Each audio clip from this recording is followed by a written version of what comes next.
দুনিয়ার কষ্ট থেকে বাঁচার জন্য যারা আত্মহত্যা করেছে, সুইসাইড করেছে, গলায় ফাঁস দিয়েছে কিংবা বিষ খেয়েছে, আমার কেন জানি মনে হয় বিষটা খাওয়ার পরে, ফাঁসিটা খাওয়ার পরে সেই ব্যক্তিটাও বাঁচার চেষ্টা করেছিল, সেই ব্যক্তিটাও বাঁচার চেষ্টা করেছিল, সেই ব্যক্তিটাও বাঁচার চেষ্টা করেছিল। রাগ অভিমান করে যে বিষ খেয়ে ফেলেছে, ডোকটা গিলার পরে যখন জ্বালা শুরু হয়েছে, সে কিন্তু বাঁচার চেষ্টা ঠিকই করেছিল। হয় যে ফাঁসিতে ঝুলে গিয়েছিল, সেও কিন্তু বাঁচার চেষ্টা কোনো না কোনো ভাবে করেছিল। কিন্তু হায় আফসোস, পায়ের তলে সে আর খুঁটিটা ছিল না যেটা ধরে সে আর দাঁড়াতে পারবে, বাঁচার চেষ্টা করতে পারে। মনে রাখবেন ভাই, জীবনের কষ্ট সবারই আছে। আত্মহত্যা করে, মৃত্যুবরণ করে পালিয়ে যাওয়ার নাম সাহসিকতা নয়। যতদিন বেঁচে থাকবেন রবের উপর তাওয়াক্কুল রেখে, ধৈর্য সহ্যকে সাথে রেখে, জীবন যুদ্ধে যে রবের সন্তুষ্টির জন্য লড়ে গিয়ে ঈমানের সাথে কবরে যেতে পারে, রব্বুল আলামিন তার সারা জীবনের গুনাহ মাফ করে জান্নাতের নিয়ামত তাকে দান করবেন। সুবহানাল্লাহ। এবার বান্দা বলে, আল্লাহ আমি তোমাকে রাজি করতে চাই, শয়তান আমাকে দেয় না। আমি তোমাকে রাজি করার জন্য নামাজ পড়তে চাই, সকালে ফজরের নামাজ পড়ার জন্য আমি মোবাইলে অ্যালার্ম দিয়ে রাখি, আর শয়তান এমন ভাবে আমাকে ভুলাই দেয়, ফুটবল খেলার জন্য আমাকে আধা ঘন্টা আগে ঘুম থেকে তুলে দেয়, কিন্তু ফজরের জন্য আমাকে সে উঠতে দেয় না, আমাকে উঠতে দেয় না। কথা বলেন ঠিক কি না? তোমাকে খুশি রাখার জন্য হালাল ইনকাম করতে যাই, কিন্তু সেই শয়তান আমার বউয়ের মাথায় ভর করে বিভিন্ন কথা শোনাই, আমাকে এই জিনিস সেদিক বুঝায় আমাকে সে 2 নম্বরই কাজ করতে দেয়, আমার বন্ধুর কথা শুনে আমাকে সে নেশার মধ্যে ঢুকাই দেয়। আল্লাহ আমি তোমাকে খুশি রাখতে চাই, কিন্তু শয়তান আমাকে দিচ্ছে না। বিভিন্ন বন্ধু বান্ধব এসে আমাকে এমন এমন কান পরা দেয়, অনেকে সুদে লেগে গিয়েছে, অনেকে খারাপ কাজে লেগে গিয়েছে, অনেকে 2 নম্বরের কাজের মধ্যে লেগে গিয়েছে। কথা বলেন ঠিক কি না? অনেকে 1 কেজি চলা দিতে গিয়ে, চিনি দিতে গিয়ে আধা কেজি কমাই দিয়েছে, এমনও আছে। আল্লাহ আমি ভালো করে চলতে চাই, কিন্তু কেমন জানি শয়তান আমার মাথায় রাগ ঢুকাই দিয়েছে, হিংসা ঢুকাই দিয়েছে। আমি ভাই হয়ে নিজের মায়ের পেটের ভাইয়ের কল্যাণ দেখতে পারি না, আমার ভাতিজা ভাইয়ের ছেলের কল্যাণ দেখতে পারি না, আমার ভিতরে কেমন জানি জ্বলে। আমি পরাজিত হতে চাই না, আমি জিততে চাই। সেজন্য নিজের ভাইকে, মার পেটের ভাইকে হারাইয়ে আমি বড় হয়ে জিততে চাই। আল্লাহ আমি জানি এগুলো মানুষের কাজ, এগুলো তোমার পছন্দ না, কিন্তু শয়তান আমাকে দিয়ে করাচ্ছে। আল্লাহ আমি করবো তো কি করব, করবো তো কি করব? রব বলে যে আমাকে কি সত্যি তুই খুশি করতে চাস? আমরা বললাম আল্লাহ চেষ্টা তো করি তোমাকে খুশি করার, কারণ জমিনটা তোমার, তুমিই থাকতে দিয়েছো, দেহটা তোমার, তুমিই আমাকে দান করেছো, চোখ দুইটা তো তোমার করা দান। সুবহানাল্লাহ। যে জবান দিয়ে কথা বলি সেটাও তোমার দান। আল্লাহ আমার সবকিছু তো তোমার দান, আমার প্রাণটাও তোমার দান, আমার রিজিকটাও তোমার দান, আমার স্ত্রীও তোমার দান, আমার সন্তানও তোমার দান, আমার স্বামীও তোমার দান, আমার শ্বশুর শাশুড়ি তোমার দান, আমার মা বাবা তোমার দান, আমার সমস্ত কিছু তো আল্লাহ তোমার দান, নিঃশ্বাসটা তোমার দান, ফল ফলা দিয়ে তোমার দান। আল্লাহ তোমাকে খুশি করতে চাই, কারণ আমি জানি তুমি খুশি হলে সৃষ্টি জগৎ আমার হয়ে যাবে, তুমি একবার খুশি হলে জান্নাত আমার হয়ে যাবে। সুবহানাল্লাহ, সুবহানাল্লাহ, সুবহানাল্লাহ। বান্দা বলে আল্লাহ আমি তোমাকে খুশি রাখতে চাই। রব বলে যে তাহলে একটা কাজ কর, নবীর মহব্বতটা অন্তরে নিয়ে শয়তান যা পছন্দ করে সে কাজগুলোকে উল্টা করা শুরু কর, উল্টা করা শুরু কর। শয়তান যেটা করতে বলবে সেটা থেকে দূরে থাকবি, শয়তান যেটা না করবে সেটাকে তুই আরো বেশি করে করবি, এইভাবে চেষ্টা কর। আল্লাহ পাককে বান্দা বলে আল্লাহ আমি চেষ্টা করলেও কেমন জানি অনেক সময় পারি না। রব বলে যে তুই ফেল হলে ফেল হ, সমস্যা নাই, আমাকে খুশি করতে চেষ্টা করেও যদি ফেল হস, এই ফেলটাই 1000 পাশের চাইতে উত্তম হয়ে যাবে, 1000 পাশের চাইতে উত্তম হয়ে। বান্দারে তুই তোর জায়গায় চেষ্টা কর, না পারলে আমাকে একবার ডাক দিবি। সুবহানাল্লাহ জোরে বলি। বান্দা তোর চেষ্টা তুই কর শয়তানকে হারানোর, না পারলে আমাকে একবার ডাক দিবি। আল্লাহ কিভাবে ডাক দিব তোমাকে? রব বলে যে তুই যখন পারবি না তখন বলবি আউযু বিল্লাহি মিনাশ শাইতানির রাজিম, আউযু বিল্লাহি মিনাশ শাইতানির রাজিম, আউযু বিল্লাহি মিনাশ শাইতানির রাজিম। বান্দারে তুই মনে মনে একবার বলবি আউযু বিল্লাহি মিনাশ শাইতানির রাজিম। তুই যখন পারবি না তখন আমাকে ডাক দিবি, আমি দেখি, তারপর আমি সাহায্য করব না। কারণ কি জানিস, আমি প্রেমিক খুঁজতে চাচ্ছি যে 1000 শয়তান বাঁধা দেওয়ার পরও সমস্ত বাঁধা ফেলিয়ে দেওয়াল ডিঙ্গিয়ে কে আমাকে খুশি করতে আসে, আমি সে বান্দার চেহারা দেখতে চাই, আমি সে বান্দার চেহারা দেখতে চাই। সুতরাং আমি একটু অপেক্ষা করব তোদের প্রেমটা পরীক্ষা করার জন্য। আমি যখন দেখব কোন বান্দা 1000 বান্দার পরও আমি আল্লাহকে খুশি করার জন্য এগোতে আছে, চেষ্টা করছে, সে যখন আউযু বিল্লাহি মিনাশ শাইতানির রাজিম বলে আমি রবকে ডাক দিবে, তখন আমি আল্লাহ কুদরতি ভাবে ওই বান্দার চতুর্পাশে এমন রহমতের দেওয়াল তুলে দিব, শয়তান আর ভিতরে ঢুকতে পারবে না। বলেন মেজাজ যখন উঠে যাবে, মনে রাখবেন ভাই, আমি সবার উদ্দেশ্য করে বলছি, মাইকের আওয়াজ যতদূর যাচ্ছে, আমার মা বোন যদি শুনে থাকেন, আমার ভাইরা শুনে থাকেন, রাগের শুরুটা হয় পাগলামি, রাগের শেষটা হয় লজ্জা। রাগের শুরু হয়, রাগের শেষ হয়। সেজন্য অনেক সময় রাগ করে অনেক কাজ আমরা করে ফেলি, অনেক কথা বলে ফেলি, মাথা ঠান্ডা হওয়ার পরে নিজে নিজে আফসোস করি। এবার বলেন, রাগটা কি ফেরেশতা থেকে আসে না শয়তান থেকে আসে? আমাদের সাথে নাকি শয়তানের কি জানি চলতেছে। এই তো বলেন না, আমাদের শয়তানের সাথে কি জানি চলতেছে। তো যুদ্ধ যখন চলে তখন তার ঘরে কি খাবার খাওয়া যায়? যার সাথে যুদ্ধ চলে তার সাথে কি দেখা করলে করা যায়? তুই তোর জায়গা, আমি আমার জায়গায়, ঠিক কিনা? এবার আওয়াজ দিয়ে বলেন, রাগটা ফেরেশতা থেকে আসে নাকি শয়তান থেকে? আজকে থেকে আমরা রাগ আসলেও শয়তান দিলেও না নেওয়ার চেষ্টা করব, বলি সবাই ইনশাআল্লাহ। এবার সব উম্মত মিলে যখন বুঝতে পারলো রাগ আসে শয়তান থেকে, রাগের কাজ, রাগের কথা, রাগের বাক্য, রাগের আচরণ সবগুলাই পরের জন্য ভুল হয়। বর্তমানে সঠিক মনে হলো মেজাজ ঠান্ডা হলে বেশিরভাগ জিনিস ভুল হয়। যেমন অনেকে রাগ করে বউকে স্বামীকে তালাক দেখতে যে তালাক দিয়ে দেয়, তালাকটা দেওয়ার পরে যখন মেজাজ ঠান্ডা হয় তখন নিজের ভুল নিজে বুঝতে পারে, তালাকটা দেওয়াটা ঠিক হয় নাই, উচ্চারণ করা ঠিক হয় নাই। কিন্তু অনেক সময় অনেক কিছু করারও থাকে না। এখন সব নবীর উম্মতরা যখন এই জিনিসটা বুঝতে পারবে যে শয়তান রাগ দিয়ে আমাদেরকে আল্লাহর দুশমন বানাচ্ছে, এবার সমস্ত উম্মতরা মিলে নবীজির কাছে প্রশ্ন রাখলেন, ইয়া রাসূলুল্লাহ, রাগ করা শয়তানকে খুশি করা, রাগ করা শয়তানকে খুশি করা। ইয়া রাসূলুল্লাহ, আমি তো শয়তানকে খুশি করতে চাই না, আমি তো আমার রহমানকে খুশি করতে চাই, আমি তো আমার আল্লাহকে খুশি করতে চাই, সুবহানাল্লাহ, আমি তো আমার মালিককে খুশি করতে চাই। ইয়া রাসূলুল্লাহ, রাগ উঠলে আমি কি করব?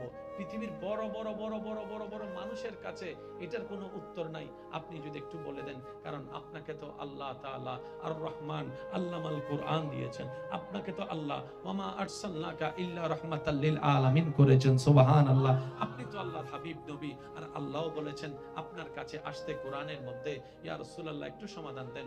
নবী বলে, উম্মত বেশি টেনশন করার দরকার নাই, যদি রাগটা দাঁড়ানো অবস্থায় উঠে কোনো কথা বলা ছাড়া কারোর সাথে তুমি বসে যাবা, বসেও যদি রাগ না কমে তুমি শুয়ে যাবা, শুয়ে যদি রাগ না কমে তুমি অজু করে নিবা, অজু করে নিবা, অজু করে নিবা। কারণ রাগ আসে জাহান্নাম থেকে, জাহান্নাম হচ্ছে আগুনের কয়লা, আগুনের কুণ্ডলী, আর যখন তুমি অজু করবে সেই আগুনটা এমনি থেমে যাবে। বর্তমান সাইকোলজিক্যাল ডাক্তাররা এটার গবেষণা করে ওনারা বললেন, কেউ যদি রাগ করা অবস্থায় 2 থেকে 5টা মিনিট কোন রকম মুখটা বন্ধ রাখতে পারে নিচের দিকে তাকিয়ে, তার রাগ কমে যাবে, তার রাগ কমে যাবে। আপনি সেই সিদ্ধান্তের সাথে নবীর হাদিসকে যদি মিলাই দেখেন, দাঁড়িয়ে আছে, আপনি বসে গেলেন, আপনার লাগলো মনে করেন 30 সেকেন্ড, আপনি বসেও রাগ কমছে না, আপনি শুয়ে গেলেন, হয়ে গেল সেখানে 2 মিনিট অথবা 3 মিনিট, শুয়েও রাগ কমলো না, আপনি অজু করে আসলেন, টোটাল প্যাকেজটা যদি দেখেন ওই 5-7 মিনিটের একটা অংশ। এক কথায় মাথায় মনে বসাই ফেলেন, আজকে থেকে আমার রাগ উঠুক, মেজাজ উঠুক, মন খারাপ হোক, আমি নিচের দিকে তাকাই থাকবো, যেমনি হোক, মন যতই কথা বলুক, আমি মুখটাকে বন্ধ করে রাখবো, মুখটাকে বন্ধ করে রাখবো, মুখটাকে বন্ধ করে রাখবো। বিশ্বাস করেন 3টা মিনিট আপনি মুখটা বন্ধ করে রাখবেন নিচের দিকে তাকিয়ে, আর ওদিকে আল্লাহর সাহায্য চাইবেন। আউযু বিল্লাহি মিনাশ শাইতানির রাজিম, আউযু বিল্লাহি মিনাশ শাইতানির রাজিম, আউযু বিল্লাহি মিনাশ শাইতানির রাজিম।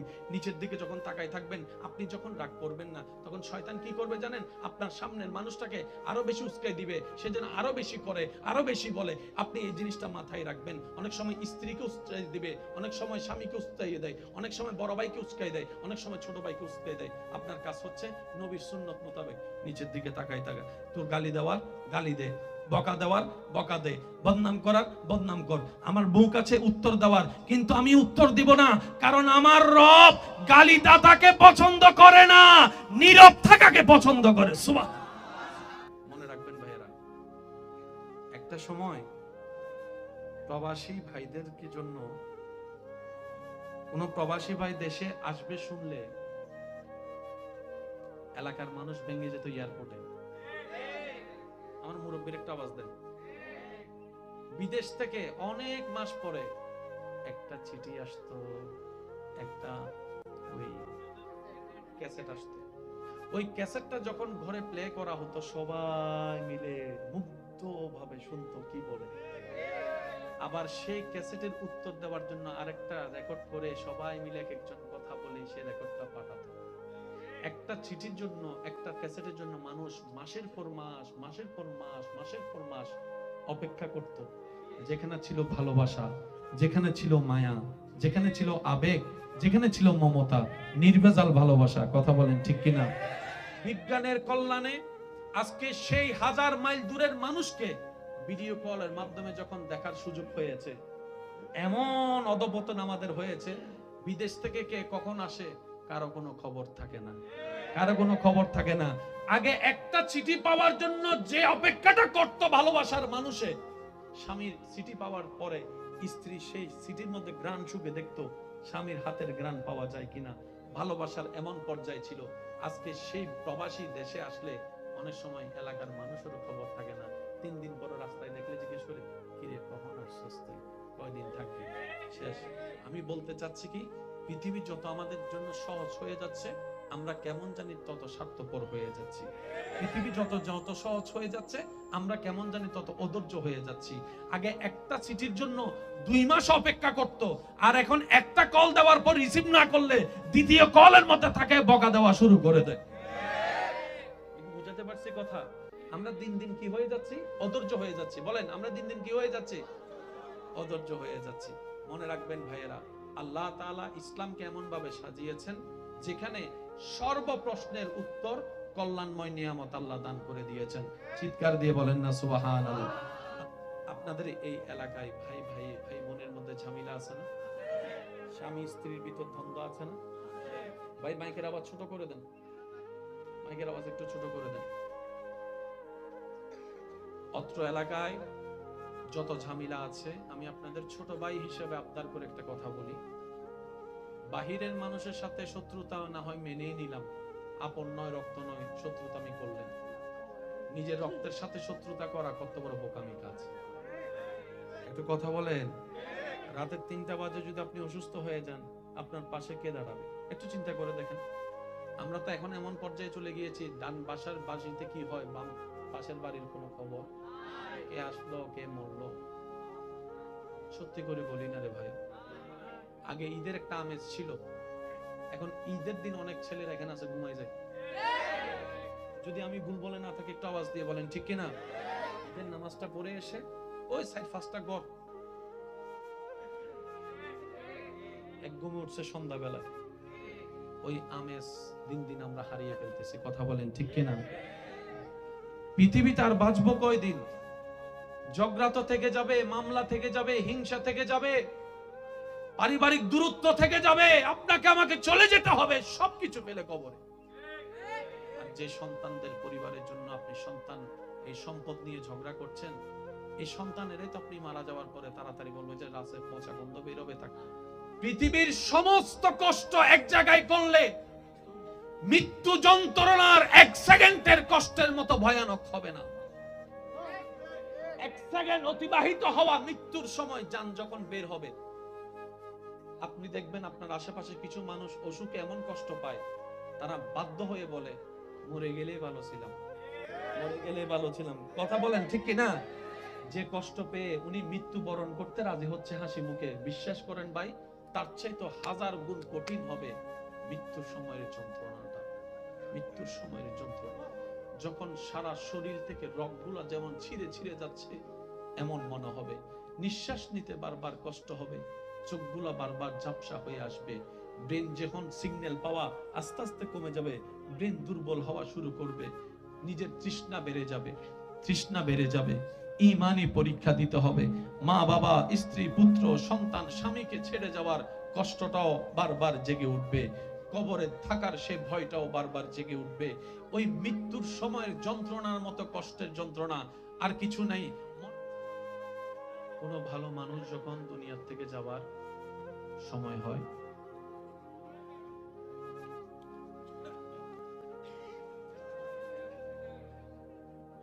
আল্লাহ তাআলা তাদের জানকে এমন ভাবে বের করে যেন একটা ফুল থেকে ফুলের পাপড়ি ছিঁড়া হয়। মানে এমন ভাবে বের করবে জানটা ওনার কোনো খবর হবে। আর একজন বদকার খারাপ মানুষের যখন জান বের হয়, তার রুটা জানে, বের হলেই জাহান্নাম। তার রুটা জানে যে সে বের হলে তাকে জাহান্নামে নেওয়া হবে। তখন সে রুটা ভয়ে বের হতে, তখন মৃত্যুর ফেরেশতা সেই রুটাকে টেনে টেনে বের করে। তো কষ্টটা কেমন? উদাহরণ শুধু এতটুকু বোঝার, কোন জীবন্ত ছাগল থেকে যদি, ছাগলকে জীবিত রেখে যদি চামড়া টেনে ছিঁড়া হয়, একটা জীবিত ছাগল থেকে যদি টেনে টেনে চামড়া ছিঁড়া হয়, যতটুক ভয়ানক কষ্ট, তার চাইতে বেশি ভয়ানক কষ্ট হবে মৃত্যু। রহম পাবে তারাই যারা জীবনকে সাজিয়েছেন নবীর সুন্নতে, আল্লাহর ভয়ে। সুবহানাল্লাহ। রহম পাবে তারাই যারা নিজের অতীতের গুনাহের কথা স্মরণ করে রবের কাছে শর্মিন্দা হয়ে বারবার তওবা করবে, রবের কাছে ক্ষমা চাইবে, ক্ষমা চাইবে। সুবহানাল্লাহ। ক্ষমা পাবে তারাই, সহজ হবে তাদেরই যাদের এই বুঝ হওয়ার পর থেকে অন্তত খারাপ থেকে বেঁচে ভালো থাকার চেষ্টা যে করে, আল্লাহ তাআলা তার অতীতের গুনাহ পর্যন্ত চাইলে ক্ষমা করে গুনাহকে সওয়াব তারা রূপান্তরিত করে। কুরআন ডাক দিয়ে বলে, ইউবাদদিলুল্লাহ, আমি আল্লাহ তোর অতীতের গুনাহ মাফও করে দিলাম, সেই পরিমাণ গুনাহকে সওয়াব বানাই দিলাম। আমাদের শরীরে লেগে যাবে কালো কালারের কাপড় নাকি সাদা কাপড়? যে কাপড়ে কোনো সেলাই, যে কাপড়টা দেখা যায় এহরাম পরা অবস্থায় মক্কা শরীফ, কাবা শরীফ তাওয়াফ করার সময় হাজীদের গায়ে যে কাপড় দেখা যায়, যে স্টাইলের, সেই কাপড়টাই মৃত্যুর পরে আপনার আমার শরীরে লেগে যাবে। আপনার আমার শরীরে শেষ বিদায় বেলায় যে কাপড়টা নিয়ে আপনি আমি চিরতরে মাটির নিচে কবরের জগতে শুয়ে থাকবো, হয়তো সেই কাপড়টা কোনো না কোনো ফ্যাক্টরিতে এখন তৈরি হচ্ছে, হয়তো কারোটা ফ্যাক্টরিতে তৈরি হয়ে এখন দোকানে চলে এসেছে। কোনখানে কার শেষ বিদায়ের কাপড় আছে সেটা না জানলেও এতটুক জানি কাপড়টা হয়তো তৈরি। হয়তো যে দোকানে আপনার আমার সেই কাফনের কাপড়টা আছে, সেই দোকানের সামনে দিয়ে ডেলি অনেকবার হেঁটে যাওয়া হয়তো আমাদের হয়ে থাকে। যে কবরস্থানে চিরতরে শুয়ে থাকতে হবে, সেই কবরের পাশ দিয়ে হয়তো সপ্তাহে 2-3 বার 5 বার আপনার আমার পথ চলা হয়ে থাকে। বলা যায় না কখন মুনিবের ডাক চলে আসে, কার ডাক কখন চলে আসে। পৃথিবীর মায়া ছেড়ে চিরতরে চোখটা বন্ধ করে অন্ধকার কবরে গিয়ে চোখটা খুলতে হয়। কখনো বলা যায় না কি অবস্থায় কার মৃত্যু হয়। তবে রবের দরবারে ফরিয়াদ, রব যেন আমাদের সবাইকে ঈমানের ইজ্জতের মৃত্যু দান করেন। সবাই বলি আমিন।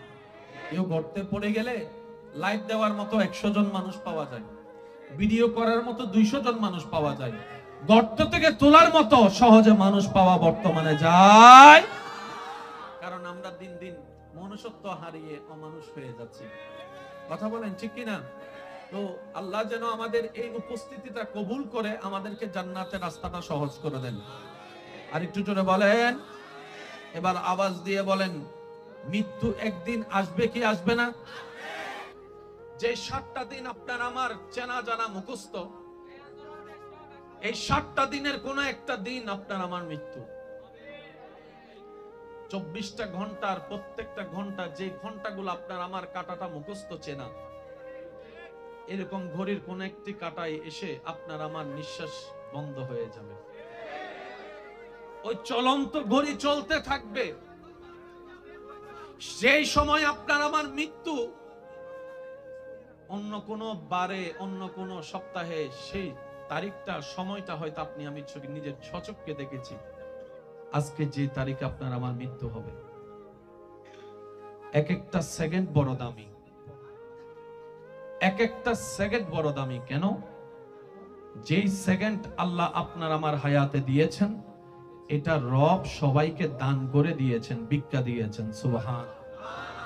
আর একটু জোরে বলি, আপনি মন খারাপ করে থাকুন, অভিমান করে থাকুন, রাগ করে থাকুন, সম্পর্ককে দূরত্ব রাখুন।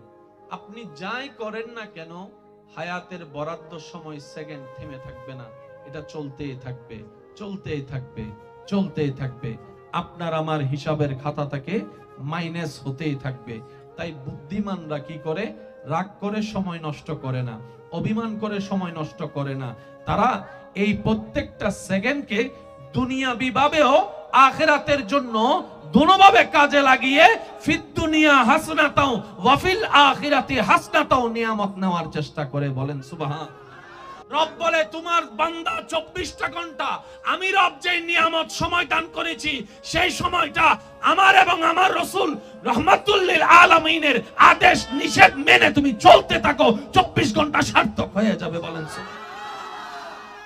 আওয়াজ দিয়ে বলেন, আমাদের আল্লাহ চাইলে পারে কি পারে না? আর একটু জোরে বলেন, পারে কি পারে না? ওই আল্লাহকে খুশি রাখার দরকার আছে না নাই? খুশি রাখার দায়িত্ব কাদের? জোরে বলেন, কাদের? বেজাল লাগাচ্ছে কে? থাকতে খুশি রাখতে দিচ্ছে না কে? জোরে বলেন, কে? আমাদের দায়িত্ব আল্লাহকে খুশি রাখা। যিনি আমাদেরকে বানিয়েছেন, যিনি আমাদেরকে খাওয়াচ্ছেন, যিনি রহম করেন, যিনি রিজিক দেন, ওই আল্লাহকে খুশি রাখা ছাড়া আমাদের আর কোনো কাজ রাখতে দিচ্ছে না কে? তাড়াতাড়ি খবর দিয়ে দাও। আমি অনুরোধ করে বলছি, ভুল বুঝাবুঝি সব জায়গায় হয়েছে, হচ্ছে, হবে। শয়তান যতক্ষণ আছে, দুনিয়া যতক্ষণ আছে, ভুল বুঝাবুঝি থাকবেই। এটা ব্যাপার না। আপনি বড় ভাই, ছোট ভাই ভুল করছে আর কি, পিঠে একটা থাপ্পড় দিয়ে তাকে একটু জড়ায় ধরেন না, দেখি না কতক্ষণ রাগ করে থাকে। একটু জোরে বলি না? আপনি ছোট ভাই, বড় ভাই একটা কিছু করছে আর কি, আপনি বড় ভাইকে পিছন থেকে জড়ায় ধরেন, ভাই যতক্ষণ মাফ না করবো আমি ছাড়তেছি না। সে হয়তো প্রথমবার ধাক্কা দিয়ে বলবে তোর সাথে আমার কোনো সম্পর্ক নাই, দ্বিতীয়বার ধাক্কা দিয়ে বলবে তুই আলাদা আমি আলাদা। 5টা মিনিট দেখেন না, রক্ত তো রক্তকেই টানবে। কথা বলেন ঠিক কিনা? আজকে এক ভাই আরেক ভাইয়ের সাথে দ্বন্দ্ব থাকার কারণে বাতিজির বিয়েতে চাচা যাচ্ছে না। লাভটা কি হচ্ছে? অনুরোধ করে বলি, একটা হাদিস মনে রাখবেন। নবী রাহমাতুল লিল আলামিন বলছেন, দুইজন দ্বন্দ্বকারীর ভিতরে যে যত তাড়াতাড়ি তার বিপরীত পার্সনকে মাফ করে দিবে, আল্লাহ তাআলা খুশি হয়ে তত তাড়াতাড়ি তার গুনাহ মাফ করে দিবে। নবীজি বলছেন, দুইজনের মধ্যে দ্বন্দ্ব হয়েছে, রাগারাগি, অভিমান, ভুল বুঝাবুঝি যেই হোক, দুইজনের ভিতর হয়েছে। একজন ভুল বুঝতে পেরে আরেকজনের কাছে নিজে থেকে মাপ চেয়েছে, ভাই আমার ভুল হয়েছে, মাফ করে দেন। নবী বলছেন, সে যদি সেদিন মাপ না করে, সে আমার উম্মতের অন্তর্ভুক্ত থাকবে না। আর আমি নবীর উম্মতের অন্তর্ভুক্ত না থাকলে আমি হাসরের ময়দানে তার জন্য সুপারিশও করব। সেজন্য ভাই মাফ করে দেন। মাফ করা আল্লাহর সুন্নাত। সুবহানাল্লাহ। আমাদের গুনাহ কি একটা নাকি হাজারটা? তারপরও তো আমরা আল্লাহর কাছে মাফ চাচ্ছি, আল্লাহ মাফ করে দাও, মাফ করে দাও, মাফ করে দাও। আল্লাহ কি মাফ করতে রাজি আছে না নাই? সবাই বলো, ইন্নাল্লাহা ইয়াগফিরুয যুনুবা জামিআ। আল্লাহ কোরআনে বলছেন, সিবগাতাল্লাহ, আমি আল্লাহর রঙে রঙিন হয়ে যাব। এখানে যারা আমার উপস্থিতির মধ্যে আছেন সামনাসামনি, আপনার অন্তরে যারা কষ্ট দিয়েছে, ইচ্ছায় অনিচ্ছায়, ন্যায় অন্যায় সবকিছু ভুলে আল্লাহর দিকে তাকায় মাফ করে দেন। মাফ করতে পারবেন? যদি আপনার গুনাহ হয় বেশি, আপনার জীবনে আল্লাহর থেকে ক্ষমা চান, আশা করেন, তাহলে আপনি মাফ করে দেন আল্লাহর বান্দাকে। আপনার ভাই, চাচা, জ্যাঠা সব কিছু ভুলে যান। যে আপনাকে কষ্ট দিয়েছে সে কার বান্দা? বলি না ভাই, কার বান্দা? আপনার বউটা কার বান্দা? আপনার স্বামীটা কার বান্দা? আল্লাহর দিকে তাকায় বলেন মাফ। শুনি নাই আমি, আরো জোরে বলেন। যারা আপনাকে কষ্ট দিয়েছে, কারো প্রতি কোনো রাগ, অভিযোগ, অভিমান, সবাইকে মাফ বলেন, সবাইকে। এবার এই যদি অন্যায় করেই থাকে, বিচার আল্লাহ করবে। সেজন্য একটা কথা মনে রাখবেন, সবকিছুর বিচার করতে চাইেন না। বান্দা করে ফেললে আল্লাহ করে না। আর আল্লাহর মতো বিচারক আর কেউ। আপনি আমি বিচার করতে গেলে 19-20 হবে, ঠিক না?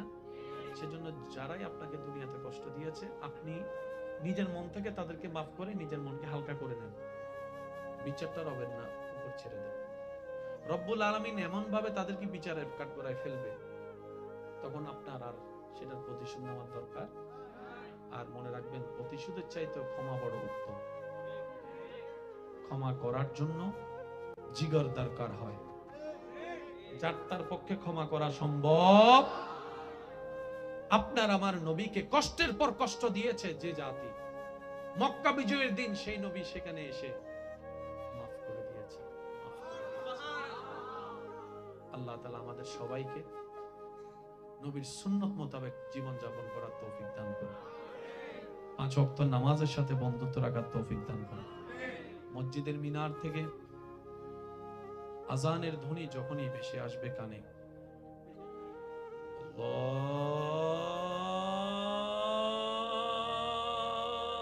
আল্লাহু আকবার, আল্লাহু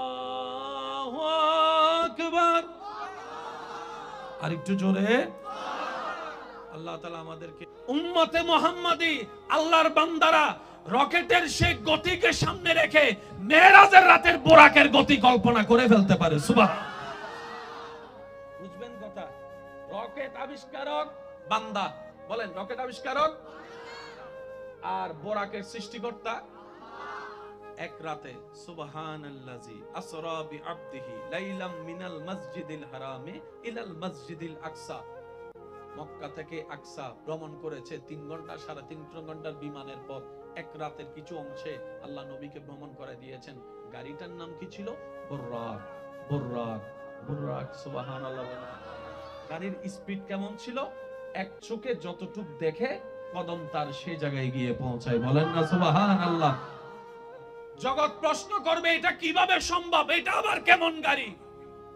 রব বলে যে বান্দার তৈরি রকেট দেখ। আরেকটু জোরে বলেন না। রব বলে যে আমারটা এখন দেখিস না, আগে বান্দার তৈরি রকেট দেখ, গতি দেখ, স্পিড দেখ। আমার বান্দার জ্ঞানে এই রকেটের গতি তুই কল্পনা করতে পারিস না, আর ওই বান্দার আল্লাহ, আমি আল্লাহ বোরাক সৃষ্টি করে দিয়ে। মনে রাখবেন, সুবহানাল্লাহ, সুবহানাল্লাহ, ইয়া রাসূলুল্লাহ। মুসা নবীর উম্মত চুপ করে থাকবেন, ঈসা নবীর উম্মত চুপ করে থাকবেন। নবী রাহমাতুল লিল আলামিনের উম্মত যারা আছেন ডান হাত তুলে একবার বলেন মারহাবা, আর একটু জোরে বলেন মারহাবা। এবার হাতটা একটু নামান। কষ্ট নিচ্ছেন না তো আমার কথায়? স্পিডওয়ালা বাহন বানালেন কে? জোরে বলেন। কেমন স্পিড? আসল স্পিড কেমন? আপনার আমার কল্পনা, জ্ঞান, ধারণার বাইরে। মানে ওই স্পিডের ধারে কাছেও আপনার আমার কল্পনা যাওয়া সম্ভব। হাজার হাজার বছরের রাস্তা পুলসিরাত, চুলের চেয়ে চিকন, কুরের চেয়ে, বলেন না কুরের চেয়ে। কিন্তু সৃষ্টি জগতে আল্লাহর এমন কিছু প্রেমিক বান্দা সেই দিন দেখা যাবে যারা চোখের পলকেই পুলসিরাত পার হয়ে রবের রহমত নিয়ে জান্নাতে চলে যাবে। কেউ ঘোড়ার গতিতে যাবে, কেউ রকেটের গতিতে যাবে। রব যাকে যখন যেইভাবে দয়া করেন, ওই চুলের চাইতে চিকন রাস্তাটা রবের রহমতের দয়ায় পার হয়ে যাবে, পার হয়ে যাবে। পুলসিরাতটা পার হয়ে আল্লাহ পাকের রহমতে তার জন্য জান্নাতের দরজা খুলে যাবে, সে জান্নাতে প্রবেশ করবে রবের রহমত নিয়ে। চিৎকার দিয়ে বলেন না সুবহানাল্লাহ। আমরা সবাই জান্নাতে যেতে চাই, ঠিক না? কিন্তু জান্নাতে যেতে গেলে মৃত্যু বরণ করে কবরের রাস্তা দিয়ে যেতে হয়। কিন্তু আমরা কবরেও যাইতে চাই না, মরতেও চাই না। এই যে কথা বলেন, ঠিক কি না? আমরা জান্নাতে সবাই যেতে চাই, বাট কবরে থাকতে রাজি না, মরতেও রাজি না। আজকে একটা কথা মনে রাখবেন, সাধারণ বান্দাদের জন্য মৃত্যুটা বড় ভয়ানক, কিন্তু প্রেমিক আশেকদের জন্য মৃত্যুটা বড় নিয়ামত। মহব্বতের আওয়াজ দিয়ে বলি সুবহানাল্লাহ। দুনিয়ার কষ্ট থেকে বাঁচার জন্য যারা আত্মহত্যা করেছে সুইসাইড করেছে, গলায় ফাঁস দিয়েছে কিংবা বিষ খেয়েছে, আমার কেন জানি মনে হয় বিষটা খাওয়ার পরে, ফাঁসিটা খাওয়ার পরে সেই ব্যক্তিটাও বাঁচার চেষ্টা করেছিল, সেই ব্যক্তিটাও বাঁচার চেষ্টা করেছিল, সেই ব্যক্তিটাও বাঁচার চেষ্টা করেছিল। রাগ অভিমান করে যে বিষ খেয়ে ফেলেছে, ডোকটা গিলার পরে যখন জ্বালা শুরু হয়েছে, সে কিন্তু বাঁচার চেষ্টা ঠিকই করেছিল। হয় যে ফাঁসিতে ঝুলে গিয়েছিল, সেও কিন্তু বাঁচার চেষ্টা কোনো না কোনো ভাবে করেছিল। কিন্তু হায় আফসোস, পায়ের তলে সে আর খুঁটিটা ছিল না যেটা ধরে সে আর দাঁড়াতে পারবে, বাঁচার চেষ্টা করতে পারে। মনে রাখবেন ভাই, জীবনের কষ্ট সবারই আছে। আত্মহত্যা করে, মৃত্যুবরণ করে পালিয়ে যাওয়ার নাম সাহসিকতা নয়। যতদিন বেঁচে থাকবেন রবের উপর তাওয়াক্কুল রেখে, ধৈর্য সহ্যকে সাথে রেখে, জীবন যুদ্ধে যে রবের সন্তুষ্টির জন্য লড়ে গিয়ে ঈমানের সাথে কবরে যেতে পারে, রব্বুল আলামিন তার সারা জীবনের গুনাহ মাফ করে জান্নাতের নিয়ামত তাকে দান করবেন। সুবহানাল্লাহ। এবার বান্দা বলে, আল্লাহ আমি তোমাকে রাজি করতে চাই, শয়তান আমাকে দেয় না। আমি তোমাকে রাজি করার জন্য নামাজ পড়তে চাই, সকালে ফজরের নামাজ পড়ার জন্য আমি মোবাইলে অ্যালার্ম দিয়ে রাখি, আর শয়তান এমন ভাবে আমাকে ভুলাই দেয়, ফুটবল খেলার জন্য আমাকে আধা ঘন্টা আগে ঘুম থেকে তুলে দেয়, কিন্তু ফজরের জন্য আমাকে সে উঠতে দেয় না, আমাকে উঠতে দেয় না। কথা বলেন ঠিক কি না?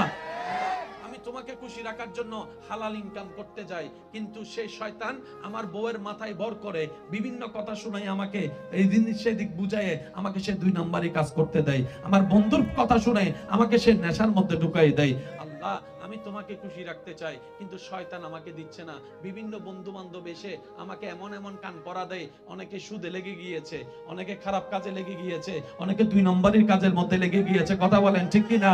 অনেকে 1 কেজি চলা দিতে গিয়ে, চিনি দিতে গিয়ে আধা কেজি কমাই দিয়েছে, এমনও আছে। আল্লাহ আমি ভালো করে চলতে চাই, কিন্তু কেমন জানি শয়তান আমার মাথায় রাগ ঢুকাই দিয়েছে, হিংসা ঢুকাই দিয়েছে। আমি ভাই হয়ে নিজের মায়ের পেটের ভাইয়ের কল্যাণ দেখতে পারি না, আমার ভাতিজা ভাইয়ের ছেলের কল্যাণ দেখতে পারি না, আমার ভিতরে কেমন জানি জ্বলে। আমি পরাজিত হতে চাই না, আমি জিততে চাই। সেজন্য নিজের ভাইকে, মার পেটের ভাইকে হারিয়ে আমি বড় হয়ে জিততে চাই। আল্লাহ আমি জানি এগুলো মানুষের কাজ, এগুলো তোমার পছন্দ না, কিন্তু শয়তান আমাকে দিয়ে করাচ্ছে। আল্লাহ আমি করবো তো কি করব, করবো তো কি করব।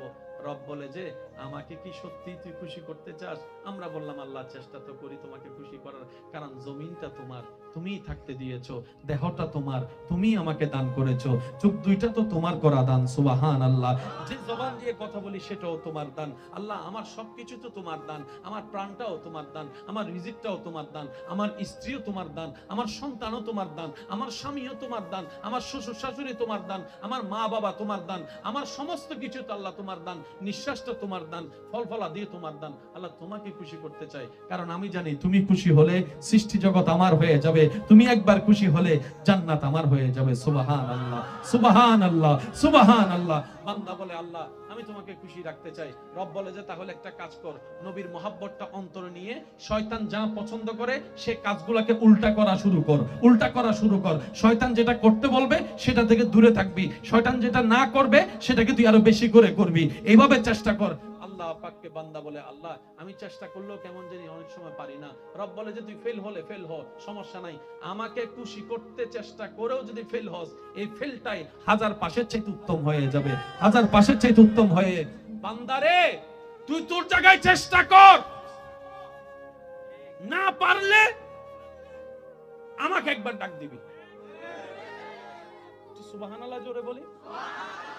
বান্দা তোর চেষ্টা তুই কর শয়তানকে হারানোর, না পারলে আমাকে একবার ডাক দিবি। কিভাবে ডাক দিব তোমাকে? রব বলে যে তুই যখন পারবি না তখন বলবি আউযু বিল্লাহি মিনাশ শাইতানির রাজিম, আউযু বিল্লাহি মিনাশ শাইতানির রাজিম, আউযু বিল্লাহি মিনাশ শাইতানির রাজিম। বান্দারে তুই মনে মনে একবার বলবি আউযু বিল্লাহি মিনাশ শাইতানির রাজিম। তুই যখন পারবি না তখন আমাকে ডাক দিবি, আমি দেখি, তারপর আমি সাহায্য করব না। কারণ কি জানিস, আমি প্রেমিক খুঁজতে চাচ্ছি যে 1000 শয়তান বাঁধা দেওয়ার পরও সমস্ত বাঁধা ফেলিয়ে দেওয়াল ডিঙ্গিয়ে কে আমাকে খুশি করতে আসে, আমি সেই বান্দার চেহারা দেখতে চাই, আমি সেই বান্দার চেহারা দেখতে চাই। সুতরাং আমি একটু অপেক্ষা করব তোদের প্রেমটা পরীক্ষা করার জন্য। আমি যখন দেখব কোনো বান্দা 1000 বান্দার পরও আমি আল্লাহকে খুশি করার জন্য এগোতে আছে, চেষ্টা করছে, সে যখন আউযু বিল্লাহি মিনাশ শাইতানির রাজিম বলে আমি রবকে ডাক দিবে, তখন আমি আল্লাহ কুদরতিভাবে ওই বান্দার চতুর্পাশে এমন রহমতের দেওয়াল তুলে দিব শয়তান আর ভিতরে ঢুকতে পারবে না। বলেন মেজাজ যখন উঠে যাবে, মনে রাখবেন ভাই, আমি সবার উদ্দেশ্য করে বলছি, মাইকের আওয়াজ যতদূর যাচ্ছে, আমার মা বোন যদি শুনে থাকেন, আমার ভাইয়েরা শুনে থাকেন, রাগের শুরুটা হয় পাগলামি, রাগের শেষটা হয় লজ্জা। রাগের শুরু হয়, রাগের শেষ হয়। সেজন্য অনেক সময় রাগ করে অনেক কাজ আমরা করে ফেলি, অনেক কথা বলে ফেলি, মাথা ঠান্ডা হওয়ার পরে নিজে নিজে আফসোস করি। এবার বলেন, রাগটা কি ফেরেশতা থেকে আসে না শয়তান থেকে আসে? আমাদের সাথে নাকি শয়তানের কি জানি চলতেছে। এই তো বলেন না, আমাদের শয়তানের সাথে কি জানি চলতেছে। তো যুদ্ধ যখন চলে তখন তার ঘরে কি খাবার খাওয়া যায়? যার সাথে যুদ্ধ চলে তার সাথে কি দেখা করলে করা যায়? তুই তোর জায়গা, আমি আমার জায়গায়, ঠিক কিনা? এবার আওয়াজ দিয়ে বলেন, রাগটা ফেরেশতা থেকে আসে নাকি শয়তান থেকে? আজকে থেকে আমরা রাগ আসলেও শয়তান দিলেও না নেওয়ার চেষ্টা করব, বলি সবাই ইনশাআল্লাহ।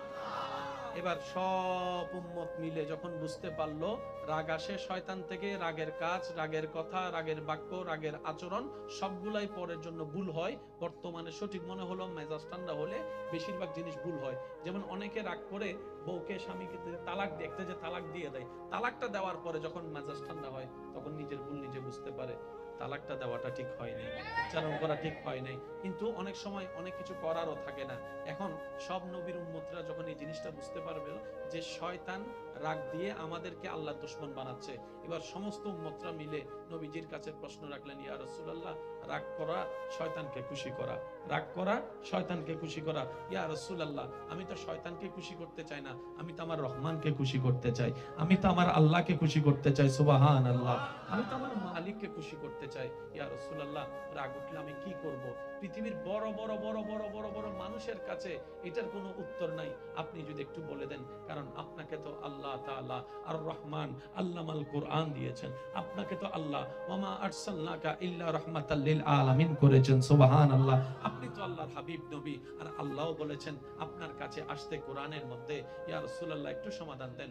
নবী বলে, উম্মত বেশি টেনশন করার দরকার নাই, যদি রাগটা দাঁড়ানো অবস্থায় উঠে কোনো কথা বলা ছাড়া কারো সাথে তুমি বসে যাবা, বসেও যদি রাগ না কমে তুমি শুয়ে যাবা, শুয়ে যদি রাগ না কমে তুমি ওযু করে নিবা, ওযু করে নিবা, ওযু করে নিবা। কারণ রাগ আসে জাহান্নাম থেকে, জাহান্নাম হচ্ছে আগুনের কয়লা, আগুনের কুণ্ডলী, আর যখন তুমি ওযু করবে সেই আগুনটা এমনি থেমে যাবে।